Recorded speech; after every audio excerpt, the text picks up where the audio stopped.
Hello everyone, Sanskrit TGT classes bye आरती ma'am में आपका स्वागत है।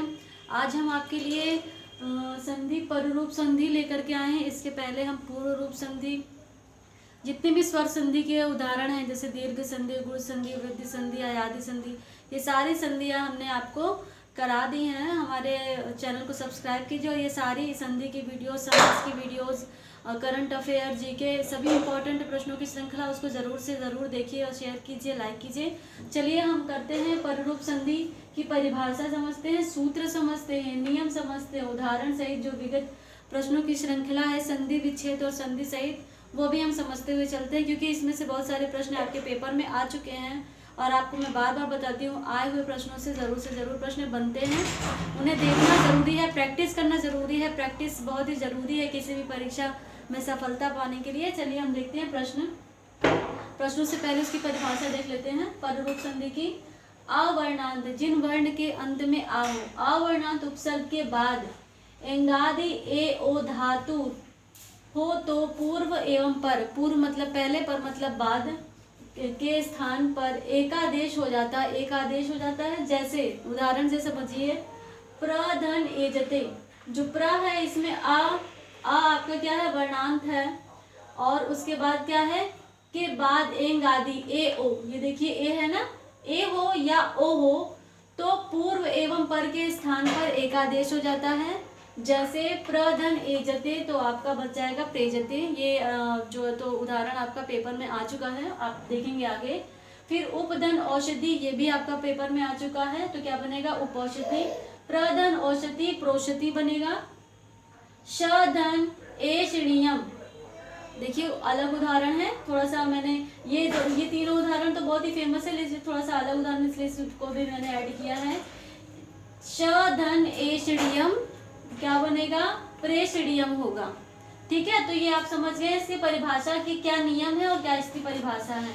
सूत्र है इसका, सूत्र पररूप संधि का एंग पर रूपम है। इससे जुड़े हुए प्रश्न भी आते हैं कि इस संधि का सूत्र क्या है, ठीक है, इसके नियम क्या है, इसके उदाहरण भी आते हैं। फिर पररूप संधि का ये क्या है, सूत्र है। पहला देखिए प्रश्न, समधन सकर्ता द्वारा कौन सा संधि रूप नहीं बनेगा।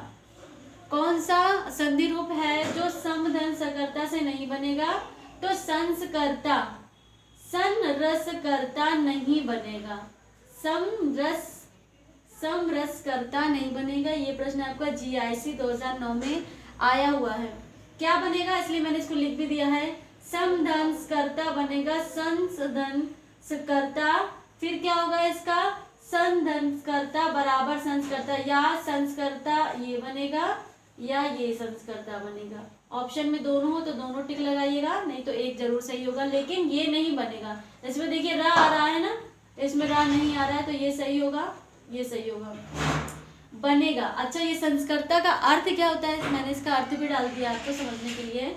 संस्कार करने वाला, क्या करने वाला, संस्कार करने वाला या सजाने वाला, या तो संस्कार करने वाला या सजाने वाला संस्कर्ता का अर्थ होता है। फिर दूसरा प्रश्न, पर संधे उदाहरणम अस्ति, पर संधि का उदाहरण है प्रेजते, ये मैंने पहले ही बताया आपको, प्रेजते। ये जीआईसी 2012 में, 2015 में, और फिर यही प्रश्न पररूप संधि उदाहरणम अस्ति प्रेजते, यूपीएससी तक में ये प्रश्न आया। समझ लीजिए कितना इंपॉर्टेंट प्रश्न है, 2018 में ये प्रश्न आया है।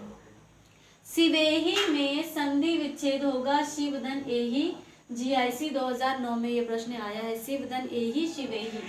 मनीषा बहुत इंपॉर्टेंट है, ये मनीषा में लोग कंफ्यूज हो जाते हैं, तो मनीषा में कौन सी संधि होगी, पररूप संधि होगी। ये टीजीटी 1999 में ये प्रश्न आया है। पतत धन अंजलि, पतंजलि के बारे में आप जानते हैं, तो पतंजलि कैसे बना है देख लीजिए, पतत धन अंजलि ही बराबर उसका संधि होगा पतंजलि, ठीक है, पतंजलि ही है।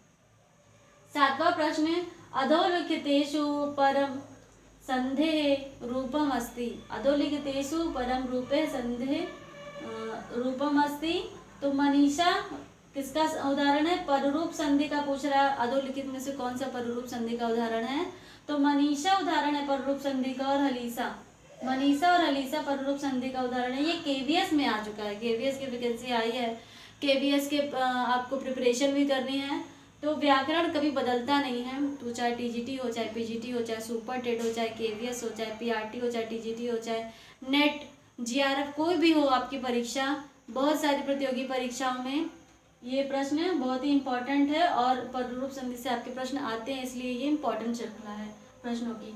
ये केवीएस, टीजीटी इत्यादि में ये प्रश्न आए हैं। सक धन अंधु, बहुत ही इम्पोर्टेंट है ये उदाहरण। सक धन अंधु का संधि रूप है स्कंदु, क्या है? स्कंदु। फिर कुलटा का संधि विच्छेद है कुलटा, कुल धन अटा। किरात अर्जुनीयम में क्या बोलते हैं, बताया ना कि द्रौपदी क्या नहीं है, तो क्या नहीं, कुलटा नहीं, वो छत्राणी है ना, इस तरीके के ऑप्शन में दिए हुए हैं, लेकिन वो उसमें ऑप्शन दिया रहता है कुलटा, तो उसको क्रॉस करना है आपको, या गलत करना है, या असत्य सिद्ध करना है, तो कुलटा। तो इसी तरीके से कुलटा कैसे बना है? कुल धन अटा, अटा प्रत्यय है, ठीक है, कुलटा। फिर लांगलीशा, लांगलीशा का संधि विच्छेद होगा, थोड़ा कठिन मैंने उदाहरण लिया ताकि आपको समझ में भी आए। लांगलीशा का संधि विच्छेद होगा लांगल धन ईशा बनेगा लांगलीशा।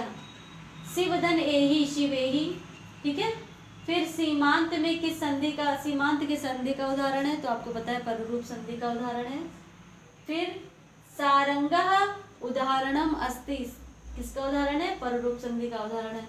तो पररूप संधि के साथ ही हमारा जो स्वर संधि के अंतर्गत ये सारे हैं, दीर्घ संधि, स्वर संधि, अयादि संधि, दीर्घ संधि है, अयादि संधि है, गुण संधि है, वृद्धि संधि है, पूर्व रूप संधि, पर रूप संधि, ये सभी स्वर संधि के अंतर्गत आते हैं। तो स्वर संधि आज हमारी समाप्त होती है, अब हम व्यंजन संधि कराएंगे। तो हमारे चैनल को इसी तरीके से लाभकारी वीडियो को देखने के लिए, अपने ज्ञान को बढ़ाने के लिए और हमें सहारा देने के लिए हमारे चैनल को लाइक करें, सब्सक्राइब करें, शेयर करें। हमें देखने के लिए thank you so much, thank you so much.